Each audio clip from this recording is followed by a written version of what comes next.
بیچاری کئی روز سے دم توڑ رہی ہے، ڈر ہے خبر بد نہ میرے منہ سے نکل جائے، تقدیر تو مبرم نظر آتی ہے ولیکن پیران کلیسا کی دعا ہے کہ یہ ٹل جائے۔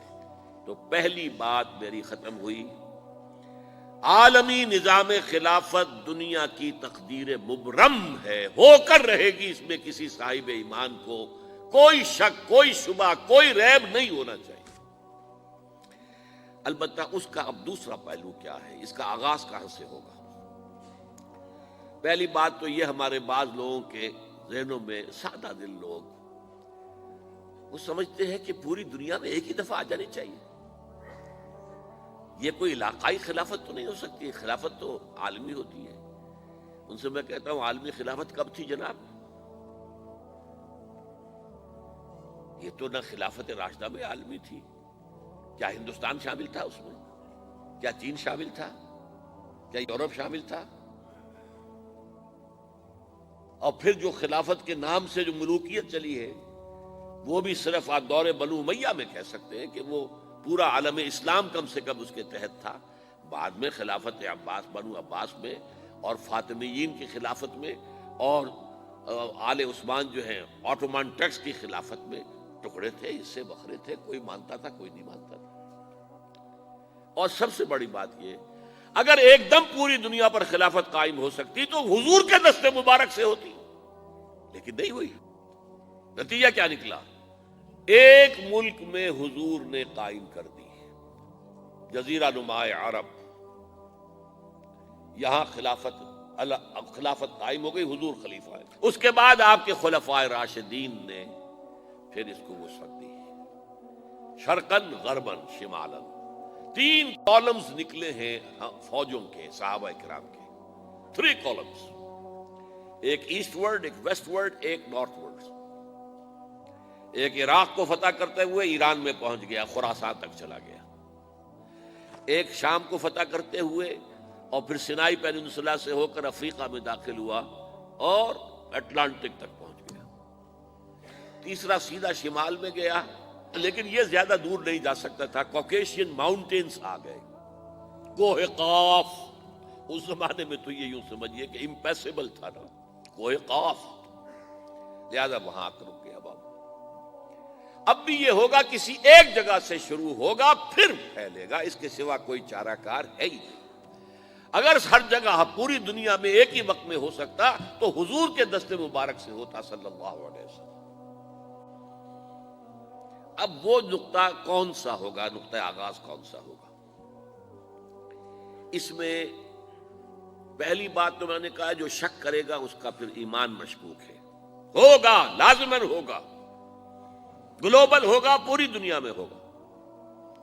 کہاں سے شروع ہوگا اس میں آپ اختلاف کر سکتے ہیں، لیکن مجھے تو 2 حدیثیں تو ملی ہیں جن سے یہ اندازہ ہوتا ہے کہ یہ اس مشرقی خطے سے ہوگا، عرب کے مشرق کی جانب کسی ملک سے ہوگا، کسی خطے سے ہوگا۔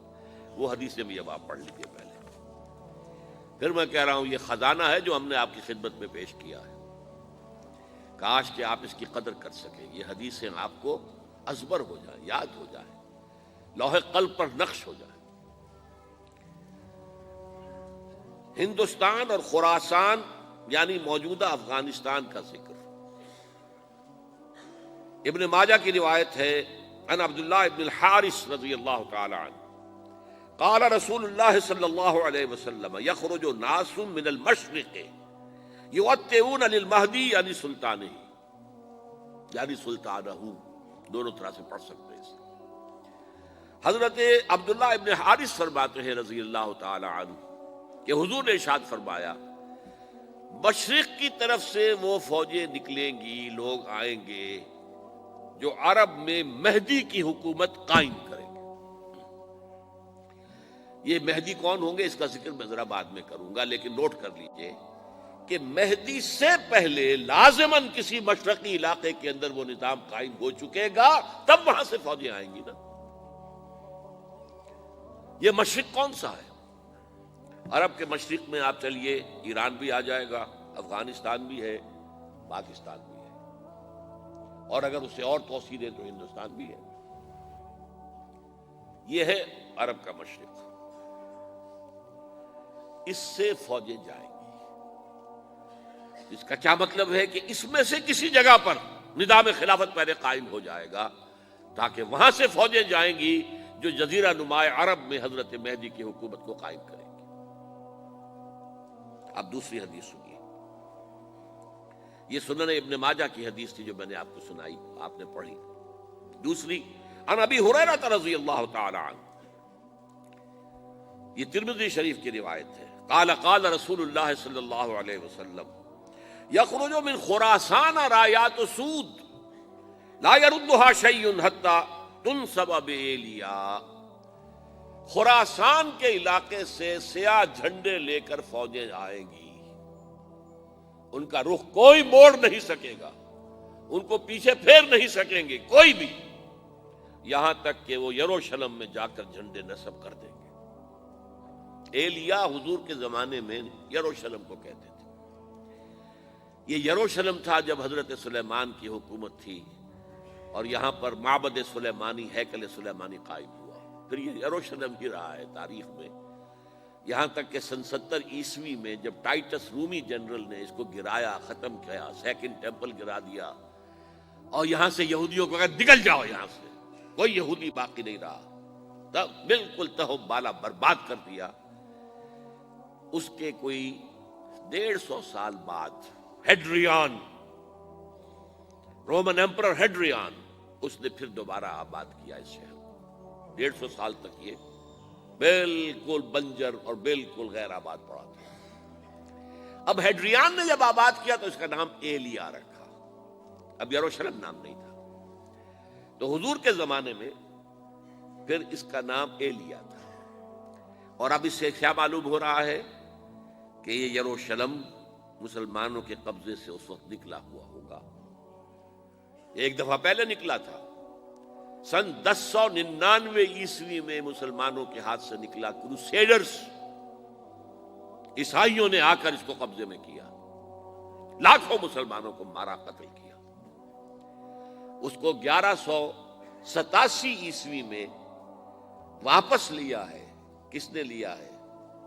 صلاح الدین ایوبی، کرد، عرب کھوکھلے ہو چکے تھے، عربوں نے کھویا، واپس نہیں لے سکے، بہت حکومت کر چکے تھے، 400-500 برس کی حکومت کر کے، اور ان کے عیش اور ان کے آرام، اب ان میں جان نہیں تھی کہ وہ واپس لے سکے۔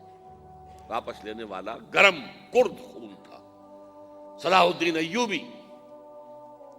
تو گویا کہ اب آپ سمجھئے کہ 88 برس تک عیسائیوں کا قبضہ رہا یروشلم پر۔